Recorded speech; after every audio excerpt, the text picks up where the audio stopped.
దేవుని పరిశుద్ధ నామానికి మహిమ కలుగునుగాక.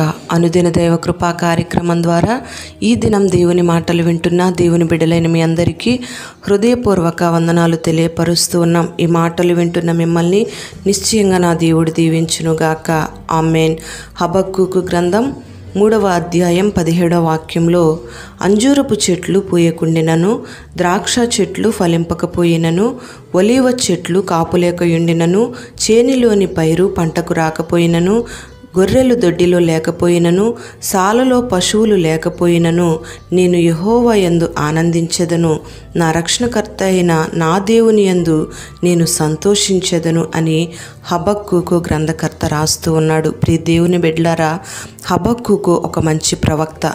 ఈ దినాన మన జీవితంలో కూడా హబక్కూకులో ఉన్న ఆ తీర్మానము, ఆ ఉన్నతమైన ఆత్మాభిషేకం మనకెంతైనా అవసరమై ఉంది. దేవుని బిడ్డలు అనబడుతున్న ప్రతి ఒక్కరూ కూడా దేవుని యందు ఆనందిస్తారు, దేవునిలోనే సంతోషిస్తారు. దేవుడే నా బలము, నా గానము అని సంతోషంగా దేవుని స్తుతిస్తూ ఉంటారు. అయితే కొంతమంది మాత్రం కుటుంబంలో సమాధానం ఉన్నప్పుడే దేవుని స్తుతిస్తారు.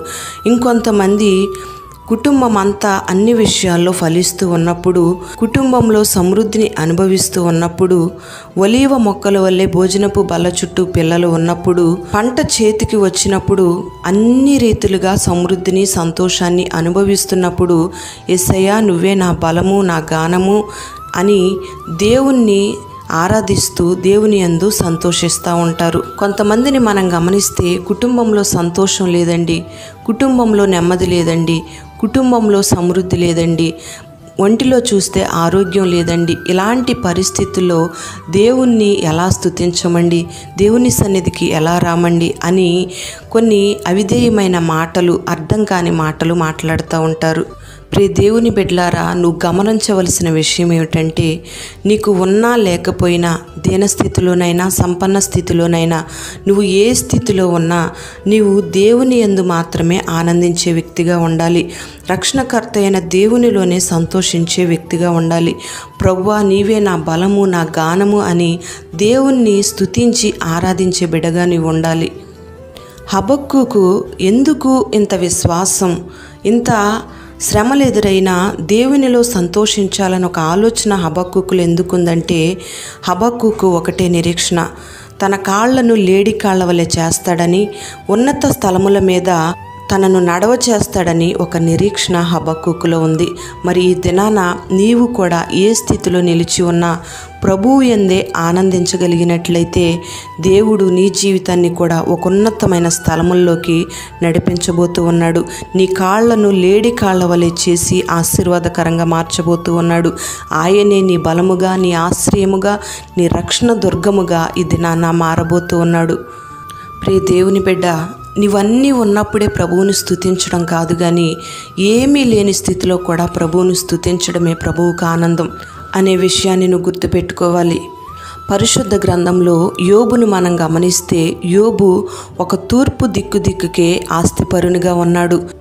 దొడ్డి నిండా గొర్రెలున్నాయి, చేతి నిండా సమృద్ధిగా పంట వస్తుంది, చేతి నిండా సమృద్ధి ఉంది.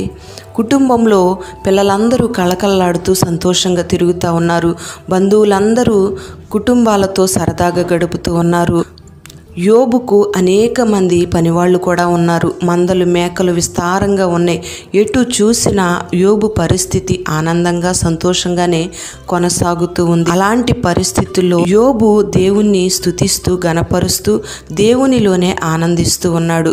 మరి అలాంటి సందర్భంలో యోబుకు ఉన్న ఆస్తంతా పోయినప్పుడు, బిడ్డలందరూ చనిపోయినప్పుడు, బంధువులు అయిన వాళ్ళందరూ దూరమైపోయినప్పుడు, పని వాళ్ళందరూ యోబును విడిచిపెట్టి వెళ్ళిపోయినప్పుడు, తనకున్న ఆరోగ్యాన్ని కూడా కోల్పోయినప్పుడు, అన్నీ ఉన్నప్పుడు యోబు దేవుణ్ణి ఎలా స్తుతించి దేవునిలో ఆనందించాడో, అన్నీ కోల్పోయినప్పుడు కూడా యోబు దేవునిలోనే ఆనందిస్తూ, దేవునినే స్తుతిస్తూ, మహిమపరుస్తూ వచ్చాడు. Praise the Lord. అందుకే యోబును ఒక ఉన్నతమైన స్థలముల మీద నడవజేస్తూ వచ్చాడు. రెండంతల మేలు యోబుకు దేవుడు అనుగ్రహించాడు.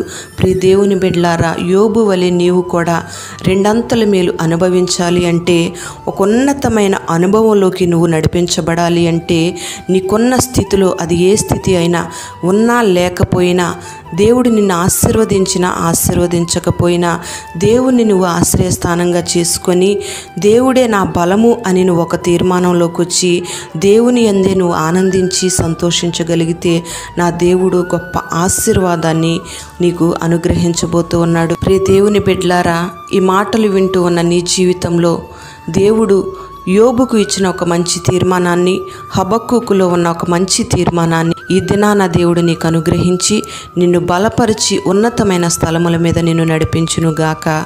ఆమేన్. పరిశుద్ధుడవైన తండ్రి, ప్రేమ కలిగిన దేవానికి స్తోత్రం చెల్లిస్తూ ఉన్నాం. ఈ దినం ఈ మాటలు విన్న నీ బిడ్డల్ని మీరు దీవించమని ప్రార్థన చేస్తూ ఉన్నాం. నీ బిడ్డలు ఏ స్థితిలో ఉన్నా నీ బిడ్డల్ని మీరు కనికరించండి. ఉన్న స్థితి అయినా లేని స్థితి అయినా ప్రభా, ఏ స్థితిలో నిలిచి ఉన్నా నీ బిడ్డలు నీ యందు ఆనందించే కృపను నీ బిడ్డలకు మీరు కలుగు చేయండి. నీలోనే సంతోషించే భాగ్యాన్ని నీ బిడ్డలకు మీరు దయచేయండి. ప్రతి స్థితి యందు నిన్ను ఆరాధించే మనస్సును నీ బిడ్డలకు మీరు దయచేయమని ప్రార్థన చేస్తూ ఉన్నాం. నీ కృపతో నీ బిడ్డల్ని మీరు బలపరచండి. ఉన్నతమైన ఆశీర్వాదాలని బిడ్డలకు దయచేసి, బలమైన అభిషేకాన్ని నీ బిడ్డలకు దయచేసి, అన్ని విధాలుగా నీ బిడ్డలు నీలో ఆనందించి వర్ధిల్లునట్లుగా మీరు సహాయం చేసి, రెండంతల మేలు నీ బిడ్డల జీవితంలో కలుగు చేసి, మహిమ ఘనత ప్రభావాలు మీరు పొందుకొనమని యేసు పేరట వేడుచు ఉన్నాము తండ్రి. ఆమేన్.